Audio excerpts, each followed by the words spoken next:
السلام عليكم ورحمة الله وبركاته. النحو الواضح المرحلة الثانوية الجزء الثاني النحو الواضح கிதாபில் இரண்டாம் நிலையான இதில் பகுதி 2 கண்டு கொண்டிருக்கின்றோம். அல்ஹம்துலில்லாஹ் இதுவரை 110 பாடங்கள் முடிந்து இன்ஷா அல்லாஹ் இன்று 111வது பாடத்தை நாம் துவங்க உள்ளோம். வாருங்கள் இந்த கிதாபை முழுமையாக கண்டு இந்த இலக்கணத்தை அரபி இலக்கணத்தை முழுமையாக நாம் விளங்கிக் கொள்ள அல்லாஹு தாலா தௌஃபீக் செய்வானாக. ஆமீன்.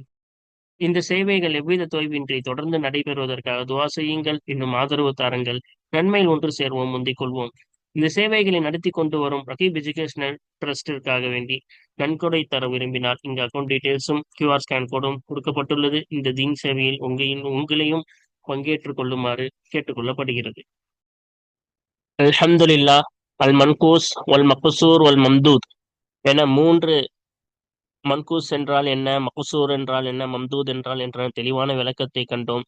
அதை முஃப்ரதாக எப்படி கொண்டு வர வேண்டும், தஸ்னியாவாக எப்படி கொண்டு வர வேண்டும், ஜம்மு முதக்கர் சாலிமாக ஜம்மு தஸ்ஹீஹ் எப்படி கொண்டு வர வேண்டும் என எல்லா சட்டங்களையும் ஒரு நீண்ட பாடம், கிட்டத்தட்ட 4 பாடங்களை நாம் பார்த்துள்ளோம். அந்த பாடங்களை நாம் முன்னரே தெளிவாக பார்த்து விட்டோம். அந்த பாடங்களுக்கான பயிற்சிகளை சேர்த்து நம்மளுக்கு பயிற்சிகளை வழங்குகிறார்கள். மன்கூஸ் மக்சூர் மம்தூத் என்ற அந்த பொது தலைப்பின் கீழ் நாம் பார்த்த அனைத்து பாடங்களுக்கும் பொதுவான பயிற்சிகளை என்ன செய்கிறார்கள், இப்பொழுது நம்மளுக்கு வழங்க இருக்கிறார்கள். வாருங்கள் இந்த தொடர்ச்சியாக இந்த பயிற்சிகளை காண்போம். கடந்த பாடத்திலேயே சில பயிற்சிகளை நாம் கண்டுவிட்டோம். வாருங்கள் தொடர்ந்து அடுத்த பயிற்சிகளை இந்த பாடங்களில் நாம் தொடர்ந்து காண்போம். பயிற்சி 2ல என்ன சொல்றாங்கன்னு பாருங்க. சன்னில் கலிமாத்தில் ஆத்தியக்க பின்வரும் வார்த்தைகளை இரட்டிப்பாக்கு, இருமையாக ஆக்கு, முசன்னாவாக ஆக்கு. அர்பஅம் மின்ஹா அந்த பின்வரும் வார்த்தைகளிலிருந்து 4 பாத தஸ்னியத்தி இரட்டிப்பாக்கியதற்கு பிறகு அந்த பின்வரும் வார்த்தைகளிலிருந்து 4 ஃபி ஜுமலின் முஃபீதத்தின் பயன் தரக்கூடிய வாசகங்களிலே வை.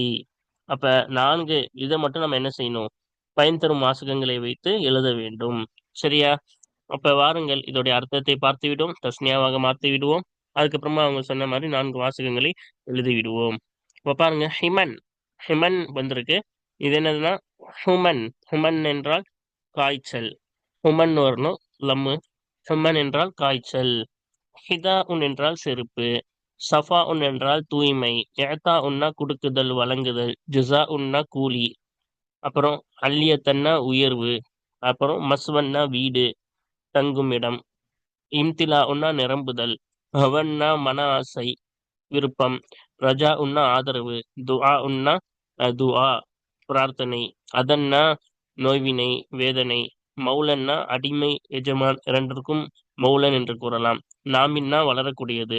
ரினா உன்னா பாட்டு. சரியா? அப்புறம் பாருங்க, துன்யானா உலகம். முவா உன்னா பூனையின் சத்தம். முவா உன் என்றால் முத்ததாயின். இப்ப முத்ததாயின் என்றால் இது ஒரு சத்தத்தை ஒரு இடிந்து விழும் நிலையில் சரியக்கூடிய ஒரு பொருளுக்கு முத்ததாயின் என்பாங்க. அப்ப சரியக்கூடியது. அப்புறம் பாருங்க, மஹ்சன் நோக்கம், பொருள் அப்படின்னு அர்த்தம். அப்புறம் ஷக்ராஉ. ஷக்ராஉ என்றால் பொன்னிறமான. சரியா? பொன்னிறம்க்கு ஷக்கரா என்பார்கள். வெளிர் சிகப்பு உடைய அந்த சிகப்பை, வெளிர் சிகப்பை காட்டக்கூடியது ஷக்கரா என்று ஒரு நிறத்தை குறிக்கக்கூடியது இது. சரியா? பொன்னிறம், வெளிர் சிகப்பு என்று நாம் கூறலாம். வாருங்கள் இதனுடைய இரட்டிப்பாக்குவோம், 4 ஜும்லாவில் வைத்து அமைப்போம். பாருங்க, ஃபர்ஸ்ட் இங்க அல் கலிமா எல்லா ஒருமையில கொடுத்துருக்காங்க. அதுக்கப்புறமா இருமையில என்ன செஞ்சிருக்காங்க, இங்க கொடுத்துருக்காங்க. பாருங்க, சுமனுக்கு சுமையானி 2 காய்ச்சல். இதோடைய அர்த்தம்லாம் பார்த்தாச்சு. எல்லாம் இருமையை காட்டக்கூடிய அதே அர்த்தம் தான். வாருங்கள் இது எப்படி மாத்திருக்காங்கன்னு தானே பயிற்சி. இப்ப ஹுமனுக்கு என்ன செய்யணும், ஹுமையானி யாவா மாத்திரணும்னு சொன்னாங்களா, அந்த அலிஃப யாவா மாத்தி ஹுமையானி. அப்புறம் அல்லியத்தனுக்கு அல்லியத்தானி. சரியா? அப்ப தா வந்திருக்கு, அந்த தாலி அலிஃப் நூன் சேர்த்தணும், அல்லியத்தானி. இப்ப துஆ உன் துஆ உன் கடைசியில அம்சா வந்திருந்தா அப்ப அது அசலாவும் படிக்கலாம், அம்சா வச்சுட்டே படிக்கலாம், இல்லாட்டி வாவுடனும் படிக்கலாம். 2 நிலைமையிலும் படிக்கலாம். நம்ம பாடத்துல பார்த்தோம்.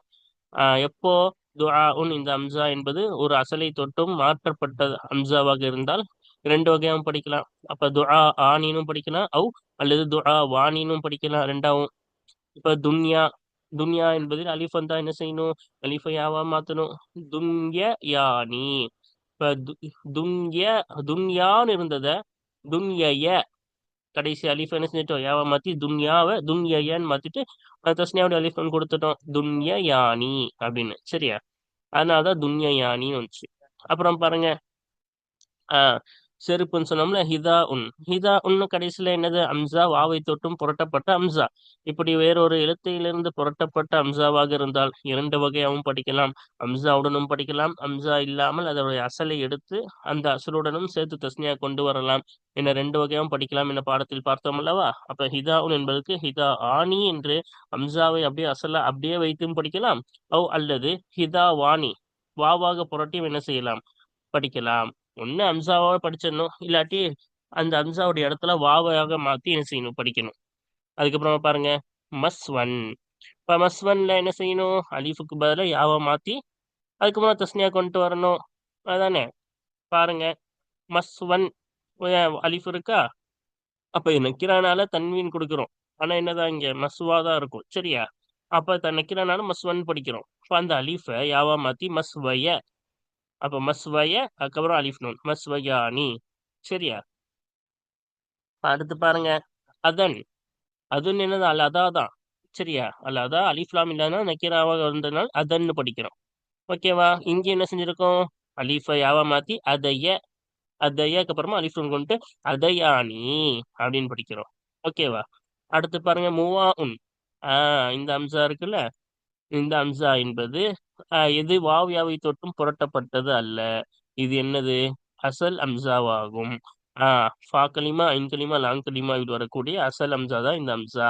அப்படி அசல் அம்சாவாக இருக்கும் பொழுது அதை மாற்றக்கூடாது, அதை அப்படியே வைத்துதான் படிக்க வேண்டும் என்ற பாடத்தில் பார்த்தோம் அல்லவா? இந்த அம்சா அசல் அம்சா. முவா உன் என்பது அப்படி அசலாக தான் படிக்க வேண்டும். முவா ஆனி நம்ம மாத்தி படிக்க கூடாது. சரியா? அடுத்து பாருங்க, சஃபா உன் தூய்மைன்னு சொன்னாங்களே, அப்ப இந்த சஃபா உன் என்பது அம்சா என்பது வேறொரு வாவ்யாவிலிருந்து மாற்றப்பட்டு வந்த அம்சாவாகும்.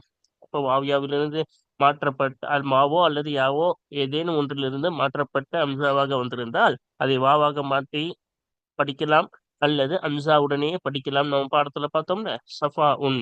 இப்ப இது அவ்வாறு மாறிய வந்த அம்சா தான் இது. அதனால சஃபா ஆனினும் படிக்கலாம், அல்லது சஃபா வானினும் படிக்கலாம். சரியா? ஏன்னா இதோடைய அம்சா இடத்துல வாவு வரணும். இந்த வாவு தான் அசலா, வாவு தான் என்னது? அம்சாவா புரண்டிருக்கு. அதனால சஃபா ஆனினும் படிக்கலாம், அல்லது சஃபா வானினும் படிக்கலாம். சரியா? இன்திலா உன். அப்ப இந்த அம்சா என்பது புரட்டப்பட்டது அல்ல. ஏன்னா மீம் லாம் அம்சா இது மூணும் தான் என்னது? அசல். ஃபா கலிமா ஐன் கலிமா லாம் கலிமா. மீம் ஃபா கலிமா லாம் ஐன் கலிமா அம்சா லாம் கலிமா. அப்ப இது எதையும் தொட்டு வாவு யாவை தொட்டு புரண்டதல்ல, அசல்லே அம்சா தான் வரும். இப்படி அசலே அம்சாவாக இருந்தால் இப்ப எதுவாக மாத்தக்கூடாதுல, அசலாகவே படிக்கணும்ல. இப்ப இம்திலாவுக்கு இம்திலா ஆணி என்ன வரும்? இம்திலா ஆணி என்று வரும். வேற ஒரு வகை படிக்க கூடாது, ஏன்னா இது இந்த அம்சா இதுல இருந்து புரண்டது இல்லைல்ல, அதனால. அடுத்து பாருங்க, மௌலன். இப்ப மௌலன் என்ற மக்சூருக்கு எப்படி கொண்டு வரணும்னு பாருங்க. எப்பவும் போல யாவா மாத்தணும். மௌலைய அதுக்கப்புறமா அலிஃப். மௌலன் என்பது மௌலையானி. சரியா? முத்ததாயின். இது மன்கூஸ் தானே. இப்ப மன்கூஸ்ல நான் நக்கிராவை படிச்சனால கடைசியில யாவை போக்கி இருக்கோம். இது நம்ம பாடத்துல பார்த்தது தான் யாவை போக்கணும்னு. அப்ப போக்கப்பட்ட யாவை திருப்பி கொண்டு வரணும். சரியா? இப்ப முத்ததாயின் இருந்தது முத்ததாயியானி. எப்படி படிக்கணும்? முத்ததாயியானி என்று நாம் படிக்க வேண்டும். ஏன் அப்படி? நம்ம பாடத்துல படிச்சோம், போக்கப்பட்ட யா என்ன செஞ்சிடும்? திருப்பி வந்துரும்னு. அதான் நக்கிராவுக்காக போக்கப்பட்ட யா போக்கிட்டு தன்வீன் கொடுத்தோம், அந்த யாவை திருப்பி கொண்டு வந்துட்டோம். இப்ப அடுத்து பாருங்க, இப்ப காரணம் கேட்கவில்லை எதுக்கும் ஒரு முறை என்னது? நம்ம எல்லா பாடத்தையும் ஞாபகம் வைத்துக் கொள்ள வேண்டியதுதான் என்றது ஒரு சின்ன விளக்கம் கொடுத்து கொண்டே போகிறோம். சரியா? இப்ப எழுத்தா உன் என்பது இந்த அம்சா என்பது மாறியதுதான். என்னது? அப்பா தி. இப்ப யாவிலிருந்து மாறியதுதான் இந்த அம்சா. இப்ப யாவிலிருந்தோ வாவிலிருந்தோ புரண்ட அம்சாவாக இருந்தால் அது அசலாகவும் அம்சாவாக படிக்கலாம், இல்ல அது வாவாக மாற்றி படிக்கலாம்னு படிச்சோம்ல. இங்க அதான் ரெண்டா படிச்சிருக்காங்க. இயத்தாவுனுக்கு இயத்தா ஆனினும் படிக்கலாம் அல்லது இயத்தா வானினும் படிக்கலாம், ரெண்டு வகையாவும் படிக்கலாம். சரியா? இப்ப ஹவன் ஹவன் என்பது என்னது? மக்சூர் தானே. இப்ப மக்சூர்ல என்ன செய்வோம்? அந்த யாவ அலிஃப யாவா மாத்திரும், ஹவான்னு இருக்கும். அதை யாவா மாத்தி ஹவய, அதுக்கப்புறமா அலிஃப் நூன் சேர்த்து ஹவயானி. சரியா? நம்ம முன்னாடி பல தடவை பார்த்துட்டோம் அது. சரியா? என்ன செய்யணும்? யாவா மாத்தணும், யாவா மாத்திட்டு அதுக்கப்புறம் பக்கத்துல அலிஃப்ணும். அப்புறம் நாமீன். அப்ப நாமீன் என்பது பாருங்க, இங்கேயும் யாவை போக்கி இருக்கும். நாமியுன்னு வரும். அந்த யாவை என்ன செஞ்சிருக்கோம்? போக்கி இங்க தன்வீன் கொடுத்துருக்கோம். நக்கிராவா இருந்தா தானே பண்ணுவோம், மன்கூஸாக இருக்கும் பொழுது. அப்ப அதனாலதான் யாவை போக்கி இங்க தன்வீன் கொடுத்தோம். இப்ப என்ன செய்யணும்? தஸ்னியா ஆக்கும் போது அந்த யாவை திருப்பி கொண்டு வரணும்ல. அதனால நாமியானி, அதை யாவை திருப்பி கொண்டு, இல்லாட்டி நாமானின்ல வந்திருக்கும். யாவை கொண்டு வராட்டி என்ன வந்திருக்கணும்? நாமானின்னு வந்திருக்கும். உங்க சட்டத்துல படிச்சிருக்கோம், யாவை திருப்பி கொண்டு வந்து அதுக்கப்புறமா தஸ்னியா எடுக்கணும். நாமியானி. ஓகேவா? அடுத்து பாருங்க மகசன். இப்போ உங்களுக்கே ஒரு மாதிரி பயிற்சி, ஒரு ஒரு மாதிரி விளங்கியிருக்கும் உங்களுக்கே. ஏன்னா இத்தனை வார்த்தைகள் சொல்லியிருக்கோம். இப்போ இதுவே உங்களுக்கு விளங்கியிருக்கும். மகசன் சொல்லும் பொழுதே கண்டுபிடித்திருப்பீர்கள். என்னது? அந்த அலிஃபை யாவா மாத்தி மகுச யானி. எப்படி படிக்கணும்? மகுச யானி. அலிஃபை யா மகுசைய, அதுக்கப்புறமா அலிஃப் நூன் மகுச யானி. சரியா? இப்ப அடுத்து பாருங்க, ஜஸா உன். இப்ப ஜஸா உன் என்பது என்னது? இந்த அம்சா என்பது மாற்றப்பட்டது. அப்ப நம்ம என்ன வரும்? வாவ் அலிஃபிலிருந்து வாவ் யாவிலிருந்து புரட்டப்பட்டு வந்திருந்தால் அப்ப என்ன செய்யணும்? அந்த அம்சாவை அம்சாவாகவே வைத்தும் தஸ்னியா எடுக்கலாம். இல்லை அதோடைய வாவாக மாற்றி, அசல் இல்ல வாவாக மாற்றி என்ன செய்யலாம்? நாம தஸ்னியா எடுக்கலாம். இப்ப ஜஸா உன் என்பதற்கு ஜஸா ஆனி என்றும் படிக்கலாம், அல்லது ஜஸா வாணின்னு படிக்கலாம். ஓகேவா? அப்ப அசலின் பக்கம் இல்ல, ஒண்ணு வாவாவை மாத்தலாம், இல்லை என்றால் அம்சா வைத்து தஸ்னியா எடுக்கலாம் படித்தோம். அதான் ஜஸா ஆனி அல்லது ஜஸா வாணி, ரெண்டாவும் என்ன செய்யலாம்? படிக்கலாம். ஓகேவா? அடுத்து பாருங்க ரஜா உன். அப்ப இதுவும் என்னதான்? வாவு அல்லது யா விட்டும் புரண்ட வந்த அம்சா தான். இது வாவு விட்டும் புரண்ட அம்சா. அப்ப உங்களுக்கே தெரிஞ்சிருக்கும், ரெண்டு வகையாவும் படிக்கலாம். ஒண்ணு என்னது? இந்த அம்சா வச்சுட்டே தஸ்னியா எடுக்கலாம், இல்லை என்றால் வாவாக மாற்றி தஸ்னியா எடுக்கலாம். இப்ப ரஜா உன் என்பதற்கு ரஜா ஆனினும் படிக்கலாம், அல்லது ரஜா வானினும் என்ன செய்யலாம்? படிக்கலாம். அடுத்து பாருங்க ரினா உன். இப்ப ரினா உன் என்பது என்னதுதான்? புரண்டு வந்ததுதான். சரியா? அப்ப யாவிலிருந்து புரண்டு அம்சா வந்திருக்கு.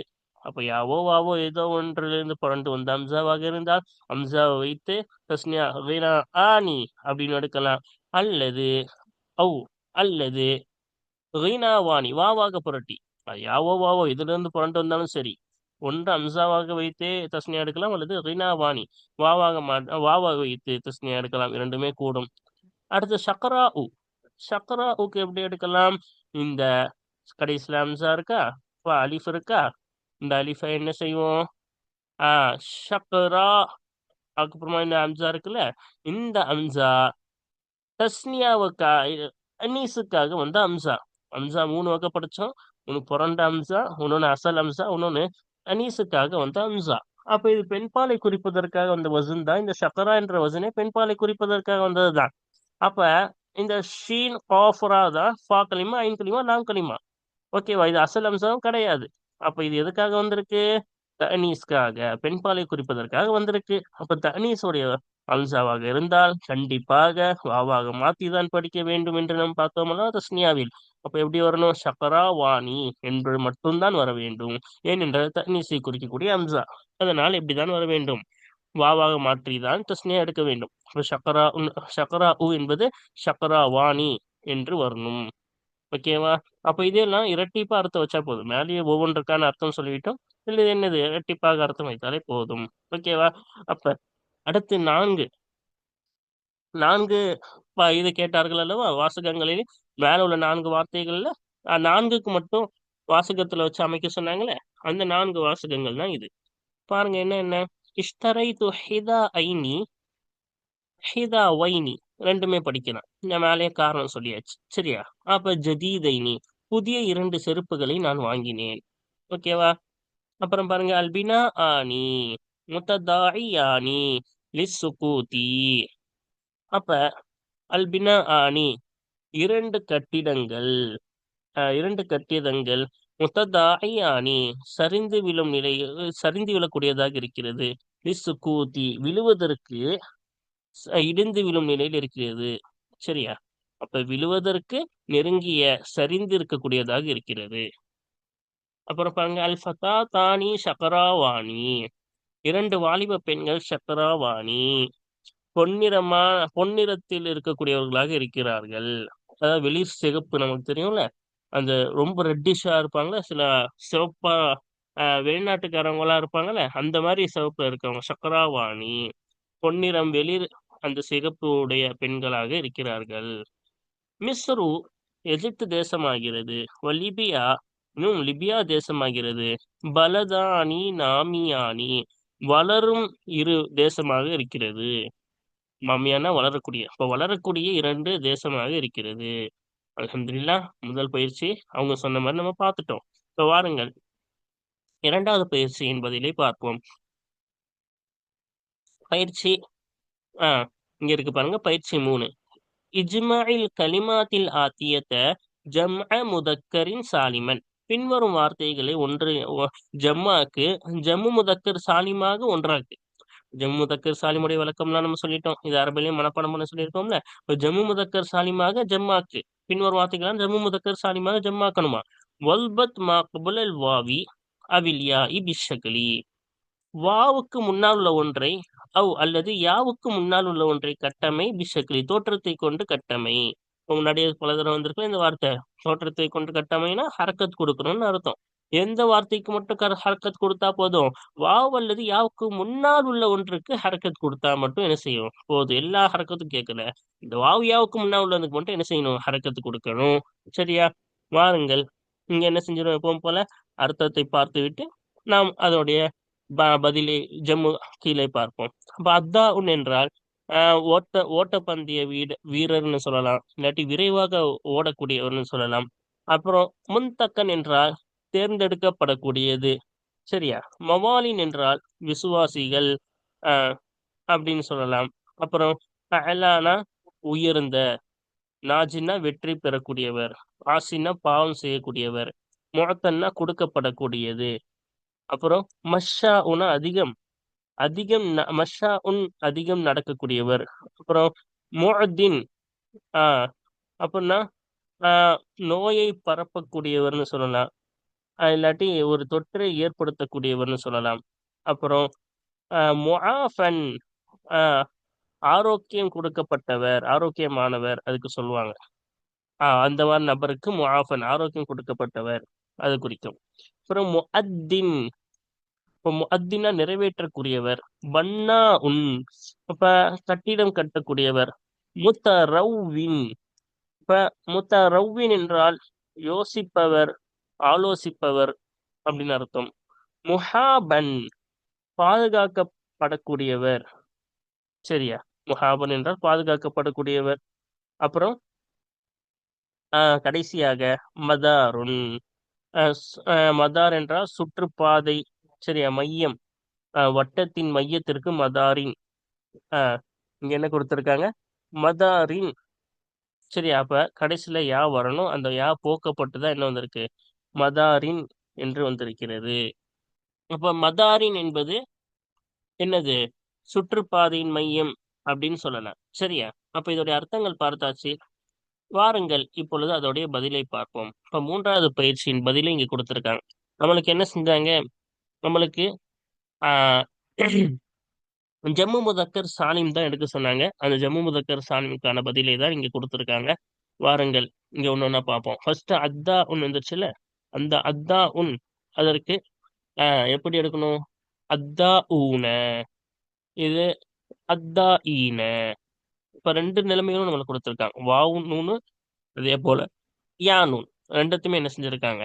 கொடுத்திருக்காங்க. ஏன்னா 2 வகையும் என்ன செய்யலாம்? ஜம்மு பன்மை எடுக்கலாம் என்று நம்ம காகிதாலையும் பார்த்தோம். சரியா? அப்ப அதான் இங்க எல்லாத்துக்கும் என்ன செஞ்சிருக்காங்க? 2 வகையாவும் கொடுத்திருக்காங்க. இப்போ அத்தா ஊனன்னு எடுக்கலாம், அத்தா ஈனன்னு எடுக்கலாம். சரியா? அப்புறம் பாருங்க, முன்தகன், அதுக்கு எப்படி எடுக்கலாம்? முன்த கவுன, முன்த கைன. இப்ப நம்மளுக்கு வாவோ அல்லது யாவுக்கு முன்னால் உள்ள ஹரக்கத் கேட்டாங்களே, இங்க பாத்தீங்களா கொடுத்துருக்காங்களா, அத்தா ஊனன்னு படிக்கும்போது லம்மு அதுக்கு தோதுவான வாவுக்கு தோதுவான லம்மு கொடுக்கணும்னும், யாவா இருந்தா யாவுக்கு தோதுவான கசரு கொடுக்கணும்னு சொன்னாங்களே. அதனாலதான் அதுக்கு மட்டும் தான் ஹரக்கத் கேட்டாங்க. அதனாலதான் அந்த ஹரக்கத்தும் சேர்த்து கொடுத்துருக்காங்க, ஜம்போட சேர்த்து. இந்த முன்தக்கன் என்பது எப்படி படிக்கலாம்? முன்தகவுன, முன்தகைன. அப்ப மன்கூசான ஒரு வார்த்தை அதற்கு ஜெம் எடுக்கும்போது நம்மளுக்கு சொன்னாங்க, வாவோ அல்லது யாவனோ, வாவ் நூனோ அல்லது யா நூனோ வச்சு எடுக்கும் பொழுது எடுக்கலாம். ஆனா அதுக்கு முன்னாடி என்னதான் வரணும்? ஃபத்தஹ் தான் வரணும். வேற எதுவும் மாத்திரக்கூடாது. மன்கூஸாக இருந்தால் வார்த்தை, மன்கூஸில மக்குசூராக இருந்தால், இப்போ மக்குசூராக இருந்தால் வார்த்தை என்னதான் செய்யணும்? இந்த கவுன வாவ் நூனோ யா நூனோ கொண்டு வரலாம். ஆனா அதுக்கு முன்னாடி ஃபத்தஹ் தான் இருக்கணும்னாங்க. அந்த மாதிரி இங்க கொண்டு வந்திருக்காங்க. அடுத்து பாருங்க, முவாலின். அப்ப இது மன்கூஸ். இப்போ மன்கூஸ் ஆகி இருந்தால் எப்படி எடுக்கணும்? முவாலூன இல்லாட்டி முவாலின. அப்ப இன்னொன்னு தெரிஞ்சுக்கணும், இது மக்குசூருக்கு தான் ஃபத்தஹ் வரணும். இது மன்கூஸுக்கு தோதுவான ஹரக்கத் தான் வரணும். வாவ்னா அதுக்கு தோதுவா லம்மு, யானா அதுக்கு தோதுவா கஸ்ரு. சரியா? அப்ப அதுக்கப்புறம் பாருங்க, அலா. அலா என்பது என்னது? மக்குசூரான ஒரு வார்த்தை தானே. பாருங்க, வாவ் நூன் வச்சிருந்திருக்கு, யா நூன் வச்சிருந்திருக்கு. அதுக்கு முன்னாடி ஃபத்தஹ் தான் வரணும். சரியா? அதனால்தான் ரெண்டுத்துக்கும் என்னது? ஃபத்தஹ் வந்திருக்கிறது. ஓகேவா? இப்ப கடைசியில் வாவ் நூன் வர வேண்டும், அதனால் வாவ் நூனே வந்துச்சு. அதே போல அல்லது யா நூன் வர வேண்டும், அந்த யா நூனும் வந்துச்சு. அதுக்கு முன்னாடி ஃபத்தஹ் தான் இருக்க வேண்டும். அதனால என்னது? ஃபத்தஹ் வச்சு நம்ம என்ன செஞ்சோம்? கொண்டு வந்துட்டோம். ரெண்டு வகையாவும் நம்ம கொண்டு வரலான்னு நம்ம காயிதாலையும் பார்த்தோம். அதன்படிதான் எல்லாத்துக்கும் என்ன செய்யறாங்க? ரெண்டு வகையாவும் நம்மளுக்கு சொல்றாங்க. ஓகேவா? அப்புறம் பாருங்க, நாஜின். அப்போ இது மன்கூஸ். இப்ப மன்கூஸா இருந்தா வாவ் நூன் வரணும், அதுக்கு முன்னாடி தோதுவான ஹரக்கத் வரணும். அதனாலதான் பாருங்க, நாஜூன நாஜீன. கடைசியில வாவ் நூன் யா நூன் வந்துருச்சா, அதுக்கு முன்னாடி அது தோதுவான ஹரக்கத். யாவுக்கு தோதுவா கசரு, வாவுக்கு தோதுவா லம்மு கொண்டு வந்திருக்காங்க. சரியா? இப்ப அடுத்து பாருங்க, என்னது? ஆசின். நாஜின் மாதிரி தான் ஆசினும். இது என்னது? மன்கூஸ் தான். இப்ப இது என்னது? யா வந்திருக்கணும், யா போக்கப்பட்டுச்சு. காரணம் இதுக்கு என்னது? நக்கிராவாக வந்தால் அந்த யாவை போக்கிட்டு அதுக்கு முன்னாடி தண்ணீன் கொடுப்போம்ல, அதன்படி இங்க வந்திருக்குது. ஓகேவா? இப்போ வானூன் படிக்கலாம், அதுக்கு தோதுவான ஹரக்கத்துக்கு முன்னாடி கொடுக்கணும். ஆசூன, ஆசீன. ஓகேவா? அடுத்து பாருங்க, முஅத்தின். இங்கேயும் யா போக்கியிருக்கோம், நக்கிராவின் காரணமாக யாவை போக்கிட்டு அதுக்கு முன்னாடி தண்ணீன் கொடுத்திருக்கோம். இப்போ முஅத்தின் என்பதற்கும் முஅத்தூன, முஅத்தீன ரெண்டு வாவனூனும் இல்லாட்டி யானும் அது தோதுவான கசர். தோதுவான இது கொடுக்கணும். இங்க யாவுக்கு தோதுவா கசரு, இங்க வாவுக்கு தோதுவா லம்மு கொடுத்திருக்கோம். சரியா? அப்ப அடுத்து பாருங்க, முஅத்தன். இப்ப முஅத்தன் என்பது மக்சூர். அப்ப ஃபத்தஹ் தானே வரணும். வாவ்னூன் அல்லது யானூன், அதுக்கு முன்னாடி ஃபத்தஹ் தான் கண்டிப்பா வரணும். அதனால இங்க ஃபத்தஹ் வச்சு எழுதியிருக்கோம். அடுத்து பாருங்க, பன்னா உன் படிச்சோம்ல. இப்போ பன்னா உனுக்கு பன்னா ஊன இல்லாட்டி பன்னா ஊன இல்லாட்டி பன்னா ஈன, பன்னா வீன. அப்ப பன்னா உன் என்ற இந்த அம்சா என்பது என்னது? அசல் கிடையாது, யாவிலிருந்து புரண்ட அம்சா. அப்ப ஒரு விஷயம், ஒரு வார்த்தை, ஒரு எழுத்திலிருந்து வாவோ யாவோ ஏதோ ஒரு எழுத்திலிருந்து புரண்டு அம்சாவாக வரும் பொழுது அந்த மம்தூதான வார்த்தையில் நாம் என்ன செய்யலாம்? இரண்டு வகையாகவும் படிக்கலாம்.